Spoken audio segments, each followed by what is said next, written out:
Hello everyone and welcome back to the channel. Lots of new subscribers again, so welcome and thank you. I love making these videos and it blows me away that people are interested enough to subscribe, so thank you again. And if you're new, I ask that if you enjoy this video, please consider hitting the like button and subscribing. Today I'm going to do my promised and long overdue status of the Electoral College map. This is something I would like to do once a month, more if circumstances demand it. I just got this in under the wire for June because there has been a tidal wave of polls over the last couple of weeks. I've started working on this video several times, only to stop because a ton of new polls were released. And yes, I do review all of them. I have a spreadsheet. Don't judge me. I'll start with an explanation of what you see in front of you. To clarify, this map is not my predictions for how the election will go in November. This is a status of how I see the election if it were held right now. The already colored states are the states I consider safe for either candidate. Yes, there is a lot of gray there, but that does not automatically mean I think that state is going to be competitive. My definition of a safe state is one where there are no variables at all that could lead to the candidate either losing the state or winning by less than 15%. That means if I think there is a variable that could result in a winning margin of, say, 9 points, I'm not going to list that as safe, because that, to me personally, is more likely than safe. So no, I don't think Joe Biden is going to win in Kansas. And that's where we'll start. Yes, Kansas is a traditionally red state, but they also elected a Democratic governor recently because of what I consider to be the variable that keeps this from being safe, Chris Kobach. Kobach, who was the primary reason the GOP lost the governor's mansion in 2018, is a far-right politician who is so far to the right that even Kansas voters don't want him. He's running for the Senate, and Republicans are scared witless that he will win the August primary and possibly gift another seat to the Democrats. If that happens, Kobach's house will likely be boarded up by the Kansas Republican Party, so he can never leave it again. Polls show that he's in a tight race for the nomination, and if he wins, the Democrat has more than a puncher's chance at winning the general election. Ticket splitting isn't as common as it used to be, meaning Kobach could have anti-coattails for President Donald Trump instead of it being the other way around. Not enough to put the seat in danger, but enough to lower the president's numbers. That puts the state into the likely rather than the safe column. Next up is Utah. Utah is another state like Kansas that shouldn't be talked about because it should already be in the bag for the GOP. But polling seems to suggest otherwise, with the most recent poll showing the president only 5 points ahead of presumptive Democratic nominee Joe Biden. Trump won the state in 2016 by the smallest margin in decades and collected the lowest percentage of votes for a Republican in Utah since George Bush in the three-way race of 1992. Yes, he still won by over 15%. And yes, there were the mitigating circumstances of a popular third-party candidate on the Utah ballot. But his popularity has dropped, not risen in the Beehive state. Polls of 5% margins in Utah are not good for Republicans. He'll probably win, but until further polls show him farther ahead, this is only a likely for President Trump. South Carolina hasn't gone for a Democrat since Jimmy Carter in 1976. Democrats point to the high minority population in the state as a reason they should do better, but the point is they don't. Polls show Trump with a low double-digit lead, so he should win, but that doesn't look like a blowout because of the possibility of Biden choosing a black woman as his running mate, and that highly unpopular Senator Lindsey Graham is also on the ballot this year. He could be a drag on those numbers, and a higher turnout by the black community did push John McCain into single-digit lead territory back in 2008. For now, the state is likely Republican. Oregon has been consistently Democratic for some time, but there has been no polling in the state yet. That is telling, since no polls means an expected safe state. But historically, it's been closer to 10% than 15%, leaving it as a likely Democratic state for now. Arkansas is a mostly reliable Republican state, although hometown boy Bill Clinton did win the state twice. Normally, that would be an assumed safe state because of the historical voting, but the one and only poll released about Arkansas has Trump leading by only 2 points. If there were other polling, it's very likely this would be considered an outlier, but with the current national polling the way it is, this can't be considered safe, with a poll like that being the only information available. There will be more polls because pollsters will be spurred to find out if those numbers are real or a blip. So Arkansas is only likely Republican until there's more polling to judge. Like Oregon, New Mexico has been solidly Democratic, but until Obama's win in 2008, it has never been by more than single digits, and George W. Bush did pull out a narrow victory in his 2004 re-election. Polls now show Biden ahead by double digits, but again, those are lower double digits. I see him winning currently, but unless his numbers increased, it will stay at likely for the time being. Montana has gotten very interesting of late. A poll last year showed the president with only an 8-point lead, which seemed to be an outlier, especially after the first poll this year, back in February, had the president up by a more normal-sounding 20-plus points. Then came the announcement by current Democratic Governor Steve Bullock that he was running for the Senate seat currently occupied by Republican Senator Steve Daines. Despite the perception of Montana being a red state, that is primarily in presidential elections. Bullock is a Democrat, as is the other senator, Senator Jon Tester.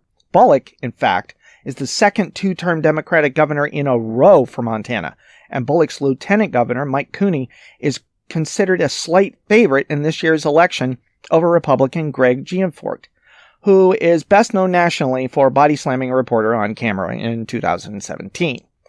Also, the last poll showed the president only 5 points ahead. A competitive state race suggests a competitive presidential one. I believe he would still win today, but for now, Montana is only likely. Colorado has been one of the few true swing states over the last 8 or so elections. It has been trending blue, but it has been single-digit victories the last 3 elections, with Bush and Bob Dole victories breaking that up in the middle. Polls currently have Biden at leads around 13, putting the state in the likely zone for the Democrat, but if that holds or it increases, a trip to safe could be in the works. Virginia has been trending blue for a couple of decades now until it finally went Democratic for Obama in 2008. It has gone for the Democratic candidate ever since, and polls now show Biden with a low double-digit lead over the president. Those numbers have been pretty consistent over the course of the last year, but it's not in the teens, which makes Virginia likely but not safe for Biden. Nevada has been another back-and-forth state in recent history, although it has been consistently blue the last 3 elections. It should be noted, however, those 3 victories produced diminishing returns for the Democrats from a high of a 12-point victory for Obama in 2008. That said, polling shows Biden ahead with a consistent single-digit lead over President Trump. Nevada is likely Democrat. Michigan was famously won by President Trump in 2016 by one of the smallest of margins, under 1%.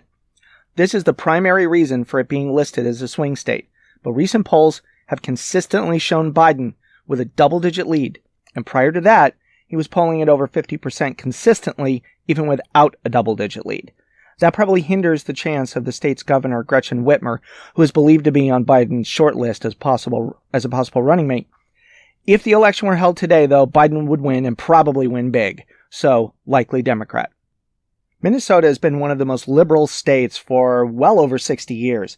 One of the few blips was Ronald Reagan's re-election in 1984 and Hillary Clinton's razor-thin margin in 2016. Because of that near miss for the president, Minnesota had been seen as a battleground state, but polling does not bear that out. The little polling that has been done shows Biden with a sizable lead, easily outpacing Clinton's margin last time, as the state seems to be returning home more strongly. Likely Democrat. Missouri has been a bit of a surprise. After being considered the national bellwether for presidential elections for a generation, it lost that status in 2008 when John McCain narrowly won the state. The subsequent 2 elections offered proof of concept that the show-me state had trended red by giving its electoral votes to Republicans in 1 losing effort and 1 win. Trump won the state by 9 points in 2016, making the little polling done all the more unexpected, as they showed that his lead had dropped to 7 points earlier in the year and 4 points recently. It will take more polling to override recent history, but these numbers are not trending in the right direction for the president. I believe he'd win today, but Missouri is definitely a state to watch over the course of the campaign. For now, likely Republican. Before we get to the lean states, I want to talk about two states I have as safe, Nebraska and Maine. The Constitution allows states to decide how to allocate their electoral votes. One of the popular alternatives suggested to the winner-take-all system of the current Electoral College is allocating them by congressional district, with each state's 2 electoral votes representing their Senate seats going to the winner of the state's popular vote. This is how Nebraska and Maine allocate their electoral votes. Both states are safe. Nebraska and 2 of its districts for Trump, and Maine plus its 1st congressional district for Biden. But each state has 1 district that is considered a swing vote. It has happened before, with Obama winning Nebraska's 2nd in 2008 and Trump winning Maine's 2nd in 2016. Presidential polling in congressional districts generally doesn't happen, but there are polls this time, 1 each, with both showing Biden ahead, surprisingly. The more recent of the 2 has Biden up a shocking 11% in Nebraska's 2nd district. His lead in Maine is smaller, but the poll is also from last October. Trump won both in 2016, but the poll in Nebraska is hard to ignore. However, historically, that district goes Republican. I am going to hesitantly give Trump Nebraska's and Maine's to Biden. I do think Maine's 2nd is trending toward Biden, but I'm uneasy about that Nebraska poll without anything to validate it. If anyone happens to go in and do another poll and there's a similar result, I won't hesitate to change it. But for now, these are leans split between Trump and Biden. Now for the leans. Democrats have been trying to break through in Arizona on the presidential level for about 30 years. They've come close, and Bill Clinton even won the state when he ran for re-election in 1996.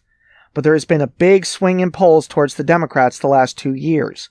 They elected a Democrat to the Senate in 2018, and the GOP's vanquished candidate from that election, Martha McSally, was appointed by the governor as John McCain's replacement when he died.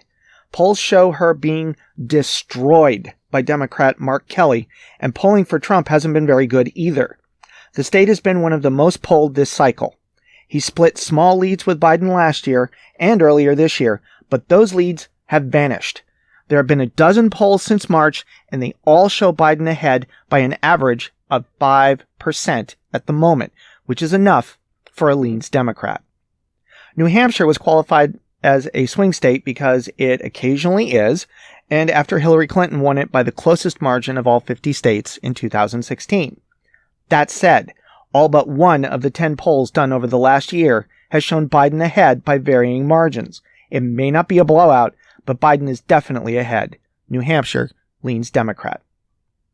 Iowa has trended right on the state level, possessing both Senate seats, all but 1 House seat, and the governorship as recently as 2018. Then the wave happened, and Democrats won 3 of the state's 4 House seats.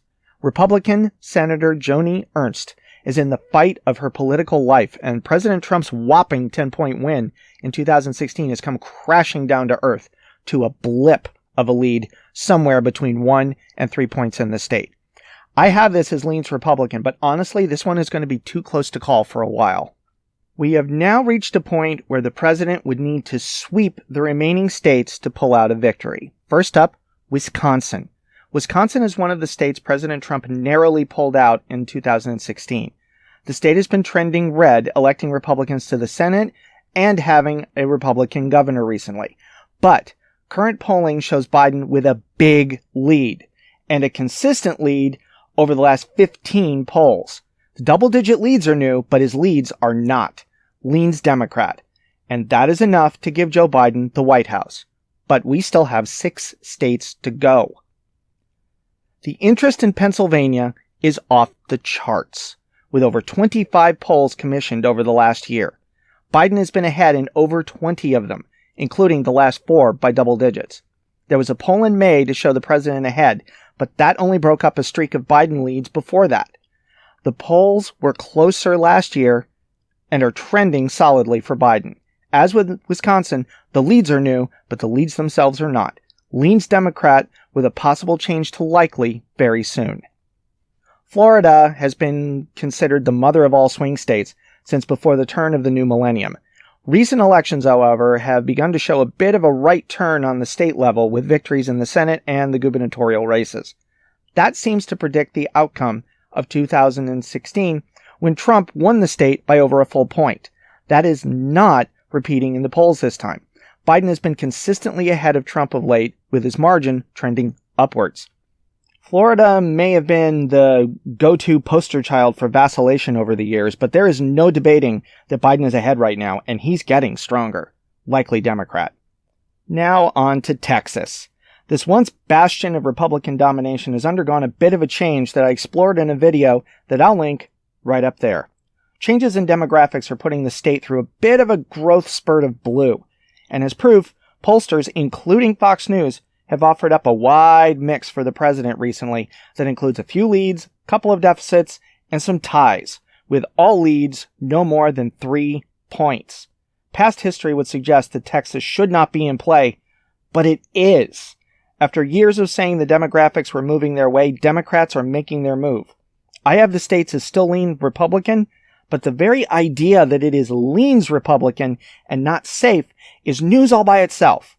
This is definitely one to watch. In 2004, respected NBC political correspondent and Meet the Press host Tim Russert described the election in 3 words: Ohio, Ohio, Ohio. The state has claimed that bellwether luster that Missouri possessed for so long, and its importance to the president's re-election chances will be stated ad nauseum to the point many of us have memorized it by heart. So say it with me now. No Republican has won the White House without winning Ohio. Trump won by 8 points in 2016, a whopping margin for a state known for its close presidential elections. The state, however, seems to be returning to its roots. The leads have been small, but Biden has come in with a lead in 7 of the 8 polls over the last year. Leans Democratic with plenty of polls still left to come. North Carolina has been in the GOP's back pocket in presidential elections for some time now, interrupted only by Obama's slim win in 2008. Since then, however, the GOP victories have been narrow, each under 5 points. Polls over the last year, of which there have been a staggering 33 already, more than any other state, have gone back and forth, but Biden has led all 6 polls released this month. Whether he'll win in November is still up for debate, and I would lean towards Trump slightly at the moment, but right now the polls are conclusive. North Carolina leans Democratic. Now comes our final and arguably most fascinating state of the election, Georgia. Another longtime Republican stronghold, recent state elections have indicated a trend toward the Democrats. The state was assumed likely for President Trump until the end of last year when the numbers began to change. Biden leads became a thing, and Trump leads started getting fewer and smaller, leading us to now, where the 2 candidates have traded leads with only 1 poll since April, showing either with a lead of over 2%. However, it must be noted that Biden has led in 4 of the last 6 polls. This one is going to be close, maybe even making it the New Hampshire of 2016, but there seems to be some momentum for Biden over the last month and a half. Ever so slightly, Georgia leans Democrat. As you can see, and are probably not surprised by, given the polling news over the last month and a half, Joe Biden would win right now by an amount that is rapidly approaching landslide territory. There is plenty of time for the president to rebound, but overcoming double-digit leads nationally is rare. It's not time for Biden to start measuring the drapes yet, or in his case asking Obama to forward him the measurements, but I don't think anyone would say they'd rather be in Trump's position right now than the former vice president's.